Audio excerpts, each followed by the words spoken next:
Oh,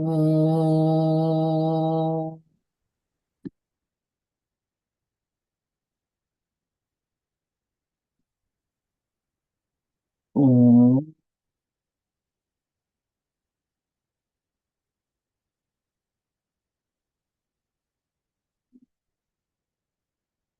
oh,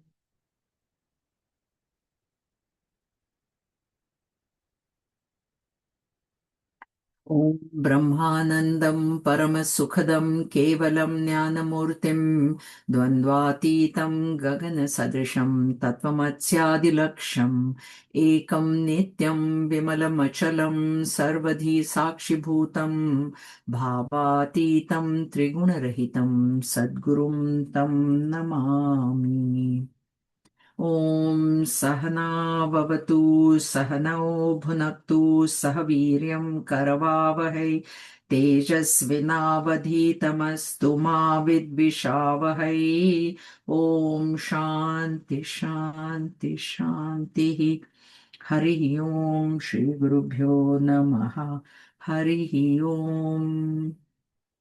ॐ समस्तजनकल्याणे निरतं करुणामयं नमामि चिन्मयं देवं सद्गुरुं ब्रह्मविद्वरं सद्गुरुं ब्रह्मविद्वरम्. Okay, Hari Om everybody. We are seeing chapter 11 where Arjun has requested to see the many in one. In chapter 10, Bhagwan explained to him how to look for the one in the multitude. So there's many things of the world, and how do you look for me? That's what was told. Now what he's saying is, I want to see it the other way. So I want to see that all the multitude in one. That's what Bhagwan has now given him, the Divya Drishti or divine eyes, because he says, by your own eyes alone, you won't be able to see, indicating to him and to us that ultimate realization, grace is required for the ultimate. There is a certain amount of effort that we need to put in. We have to put in. We cannot just wait for grace. Grace will not happen unless there is effort. So there is a certain amount of effort that we put in, and then we wait for Bhagwan's grace. And in this case, particular case, Arjun requested it. So that was the effort. Also the effort that he understood all the 10 chapters so far. Very clearly he has understood. And so his question is coming not out of seeing whether the teacher knows it or not. He has a genuine curiosity, and Bhagwan has now graced him with this divine vision and then his divine form. Now he starts off with the Saumya Roop. It is it's a very mild in the sense there is all God, there's all goody things. Okay, which we have already seen. I'm not going to go into it. It's all the deities he sees, etc., doing puja to the Lord and all that. This is an experience. Now, what Bhagwan is going to do from verse 20 onwards, we start today, Ugra Rupa. Okay, so Ugra means terrible. And then from Ugra, he'll go to Ati Ugra. He'll go even further up. And we'll see why he is doing that. So let's start with 20. द्यावा पृथिव्योरिदमन्तरं हि व्याप्तं त्वयैकेन दिशश्च सर्वाः दृष्ट्वादभूतं रूपमुग्रतवेदं लोकत्रयं प्रवर्तितं महात्मन्. In these following verses, there is only a description of what Arjun is experiencing. So there is really not that much of an explanation of Vedanta or anything, but together then we will see what it actually means, what all this thing means, subjective meaning. So here what in 20 is saying, what he can experience. Now he's seeing even further up than what he already saw. This space between earth and the heavens and all the quarters are filled by you alone. So he understands that all this entire universe, or whatever we see and whatever we can't see, is being supported by that one reality. Filled by you alone means supported by you alone. Having seen this, your wonderful and terrible form, the three worlds are trembling with fear. See, that's why Ugra Roop. So people are, their earlier part was they were worshipping him and doing puja, etc., etc. So that was Saumya Roop. That was very mild.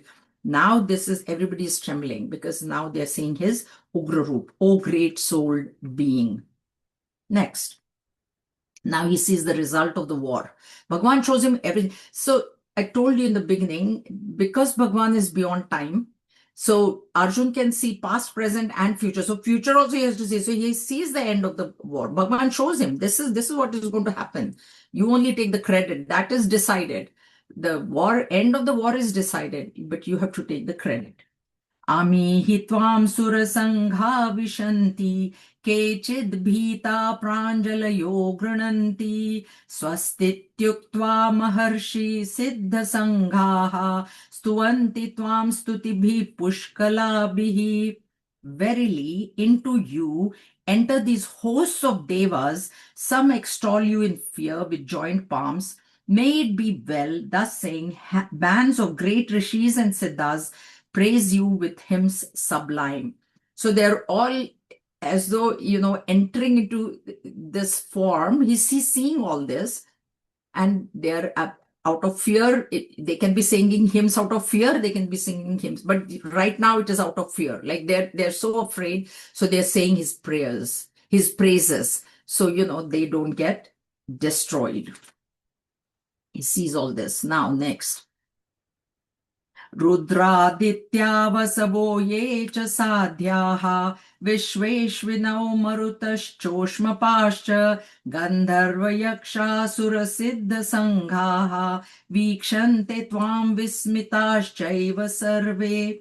The Rudras, Aditya, what he sees, all these are all the worlds. Rudras, Adityas, Vasus, Sadhyas, Vishwadevas, the two Ashwins, Maruts, Ushmapash, and hosts of Gandharvas, Yakshas, Asuras, and Siddhas, they are all looking at you, all quite astonished. So we have seen that these are the various worlds. We have also seen Rudras and Aditya.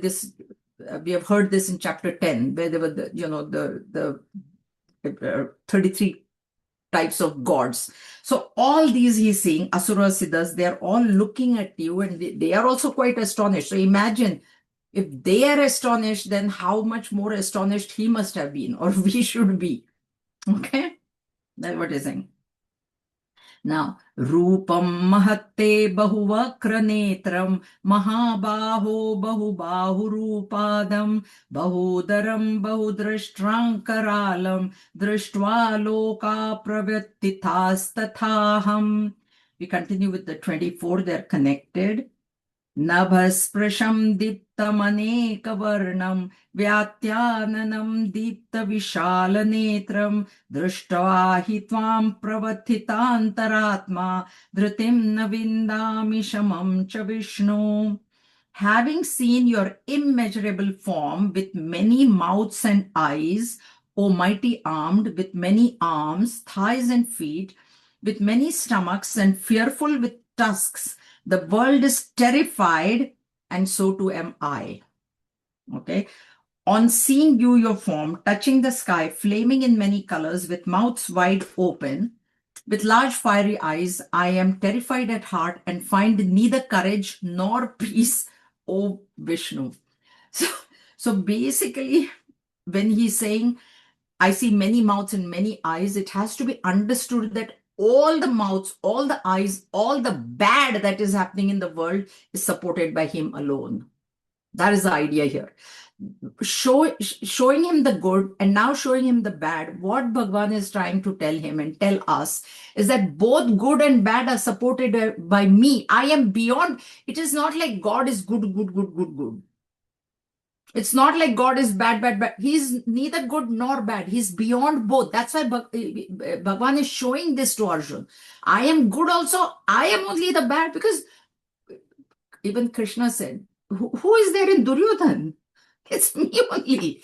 Me only on your side, me only with him. So I am the one that is supporting both, because I am beyond both. This is like our example of sun. The sun has no choice but to shine. Now, in that brightness, what you do is your business. You can do satsang, you can do a criminal activity also. The sun is supporting both. Sun is not supporting that, oh, this guy is robbing the bank, maybe I shouldn't shine on him. Sali is not saying that. You want to rob a bank? You go rob a bank. I have got neither merit nor demerit out of this activity. Satsang also is not giving me merit. The robbing is also not giving me demerit. I am beyond both. And this is what Bhagwan is trying to show here. So that's why he says, all, on seeing your touch, it is touch, because all the three worlds now he has encompassed. So not only, and by saying Rudras and all the up to Brahma Loka, he is the one that is supporting everything. And this is what Arjun is experiencing. Now what he's saying, now he's also praying because he's also very, very scared. He says, I am very terrified. Others are also terrified. I am also terrified. दृष्ट्राङ्करालानि च ते मुखानि दृष्ट्वैव कालानलसन्निभानि दिशो न जाने न लभे च शर्म प्रसीद देवेश जगन्निवास. Having seen your mouths fearful with tusks, blazing like pralaya fires, I know not the four quarters, nor do I find peace. Be gracious, O Lord of the Devas, O home of the universe. He's saying, please be graceful to me, and he's asking him to now come down from the Ugra roop. So he says, I cannot see anything anymore because everything is now we can see this direction, that direction, up, down, we can see it. But now that this whole Virat roop is there, he cannot tell anything. He cannot see anything. That is what he's saying here. Now he says, अमी च त्वां धृतराष्ट्रस्य पुत्राः सर्वे सहैवावनिपालसङ्घैः भीष्मो द्रोणसूतपुत्रस्तथासौ सहास्मदीयैरपि योधमुखैः वक्राणि ते त्वरमाणा विशन्ति दृष्ट्राङ्करालानि भयानकानि केचिद्भिलग्ना दशनान्तरेषु सन्दृश्यन्ते चूर्णितैरुत्तमाङ्गैः. All the sons of Dhritarashtra with hosts of kings of the earth, Bhishma, Drona, and the son of a charioteer, Karna, with the warrior chieftains of ours, into your mouths with terrible teeth and fearful to behold, they precipitately enter. Some are found sticking in the gaps between the teeth with their heads crushed to powder. This is the end of the war. Because he's showing him, this is what is going to happen to Bhishma, Drona, Karna, you name it, whoever is standing on the side of Adharma, this is what is going to happen. I will be swallowing them all. And they are going to, it's a description. Some of them are getting caught in between the large teeth, etc., etc. But this is the end of the war. Okay. So now in 28, how do they enter? There are two examples that are given in 28 and 29. So we will see that, and then we'll sort of revisit the portion again. But right now, यथा नदीनां बहवोऽम्बुवेगाः समुद्रमेवाभिमुखा द्रवन्ति तथा तवामी नरलोकवीराः विशन्ति वक्राण्यभिविज्वलन्ति. Verily, as many torrents of rivers flow towards the ocean, so these heroes in the world of men enter your flaming mouths. So an example he gives, Arjun is giving an example, like the rivers flow into the ocean and merge with the ocean forever. So also all these people are now going back into, you understand, for us to understand that ultimately all of us will go back, like in Pralaya, everything goes back to Brahman. This is what he's giving examples. And the other example he gives is, यथा प्रदीप्तं ज्वलनं पतंगाः विशन्ति नाशाय समृद्धवेगाः तथैव नाशाय विशन्ति लोकाः तवापि वक्राणि समृद्धवेगाः. As moths hurriedly rush into a blazing fire for their own destruction, so also these creatures hurriedly rush into your mouths for destruction. So the two examples are given because if you take the river, if you take the example of the river, see, river is actually gushing in and happy to go. It's like she knows her goal. The river knows her goal to be the ocean, and she goes and merges with the ocean, becomes one with the ocean. Whereas the moth, that is not his destination. The flame is, who would want to go jump into a flame and get burnt? So there are some people who are devotees, and they know they are merging with the Lord, they're happy. But then there are others who are forced into death, as though forced into death, like they don't want to die, Duryodhan, or they don't want to, but that's why these two examples, they're different examples.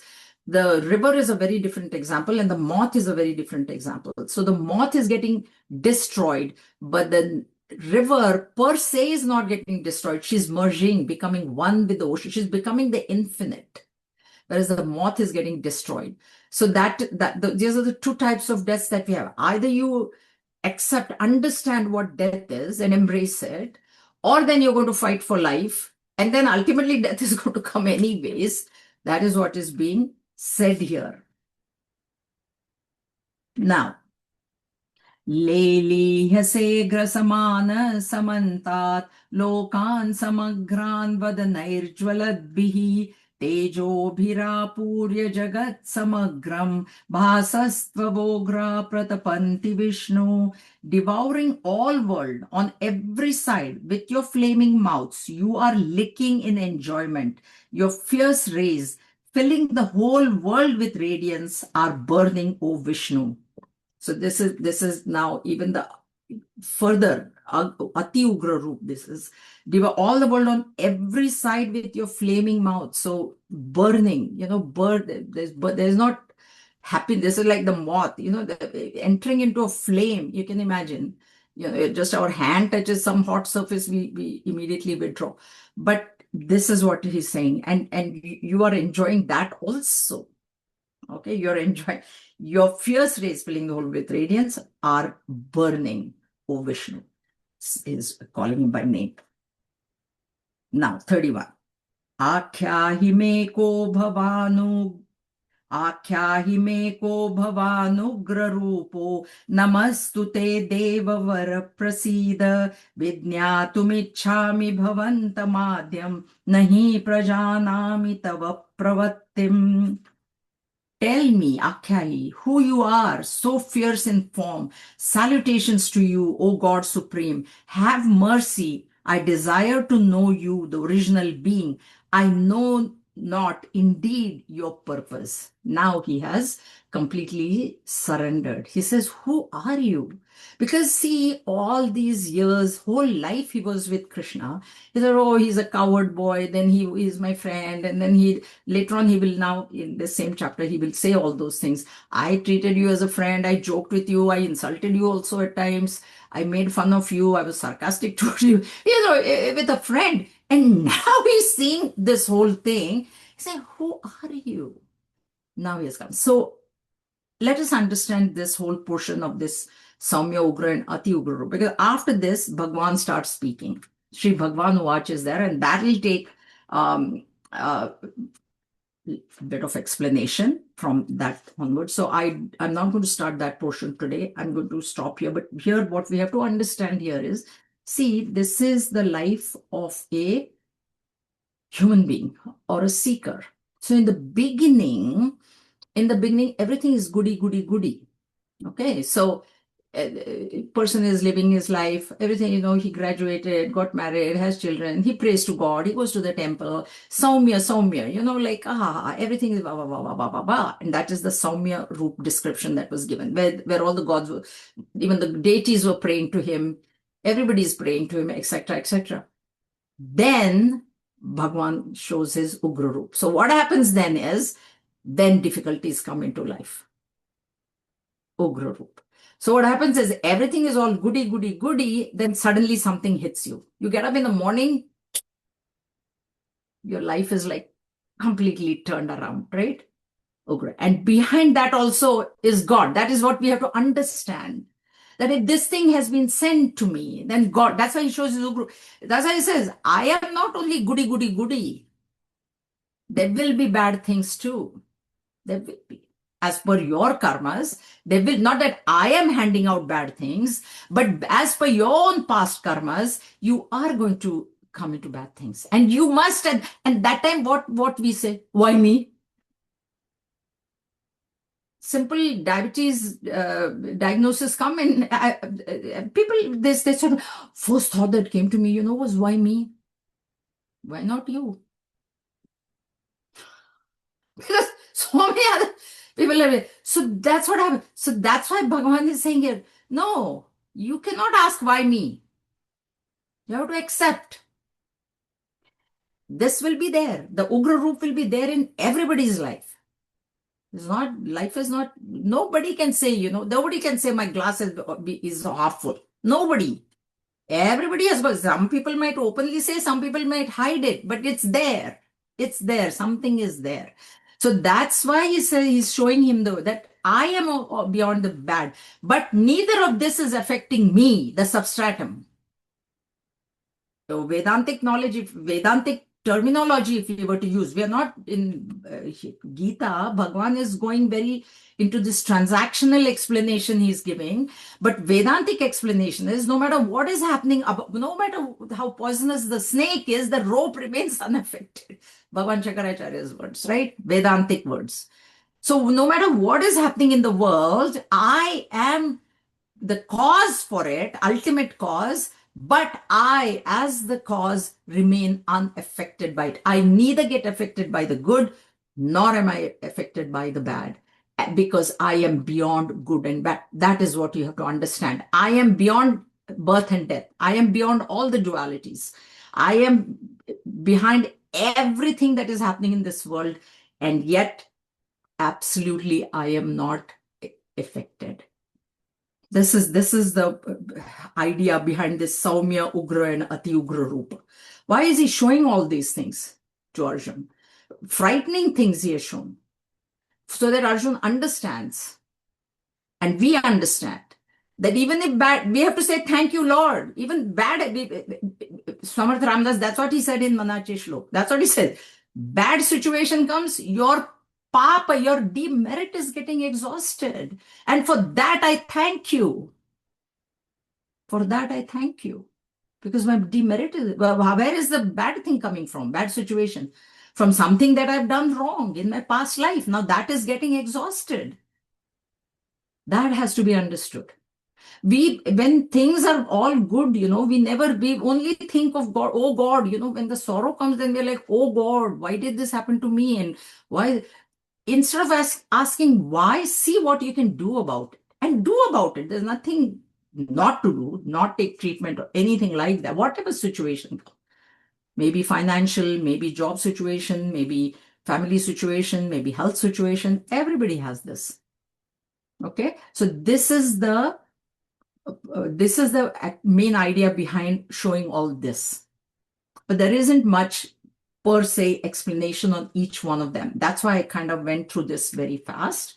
Next week, we will start with Sri Bhagavan Vacha from 32 onwards. Now, here a bit of important. Now he's asked, who are you? Now Bhagavan will explain his real nature. And he will come back into his original form, because Arjun gets very scared. So I want to stop here. I don't want to go into the next portion. If there is any questions or anybody wants to ask anything, please do. I know class is very short today, but it's, yeah. Because I very honestly, I didn't have that much time this week to go into, that's why these are very fast verses. So I wanted to complete this, but the next one, there will be a bit more explanation in the further verses that are coming up. Okay. So we will have a class next Sunday. There is the fundamentals class as well as this class will be there. And yeah, that's about it. If there are no questions, then I'll close the class. And Premsa, if you could just stay for a few minutes, then I just have to tell you something. So, okay. ॐ स्वस्ति प्रजाभ्यः परिपालयन्तां न्यायेन मार्गेण महिं महिषाः गोब्राह्मणेभ्यः शुभमस्तु नित्यं लोकाः समस्ताः सुखिनो भवन्तु काले वर्षतु पर्जन्यः पृथिवी सस्यशालिनी देशोऽयं क्षोभरहितः ब्राह्मणाः सन्तु निर्भयाः ॐ सर्वेषां स्वस्ति भवतु सर्वेषां शान्तिर्भवतु सर्वेषां पूर्णं भवतु सर्वेषां मङ्गलं भवतु सर्वे भवन्तु सुखिनः सर्वे सन्तु निरामयाः सर्वे भद्राणि पश्यन्तु मा कश्चित् दुःखभाग् भवेत् ॐ असतो मा सद्गमय तमसो मा ज्योतिर्गमय मृत्योर्मा अमृतं गमय ॐ पूर्णमदः पूर्णमिदं पूर्णात् पूर्णमुदच्यते पूर्णस्य पूर्णमादाय पूर्णमेवावशिष्यते ॐ शान्ति शान्ति शान्तिः हरिः ॐ श्रीगुरुभ्यो नमः हरिः ॐ. Hari Om, everybody. There is a class tomorrow, Monday. So those of you who are attending Monday class, I will see you tomorrow evening. Otherwise, I'll see you next Friday. There is no class. Next Friday, Upanishad class is not there. And Saturday also class is not there. So next class after tomorrow will be on next Sunday. And then after that, we'll see. After that, there'll be a break. Okay. Thank you. Thank you, everybody.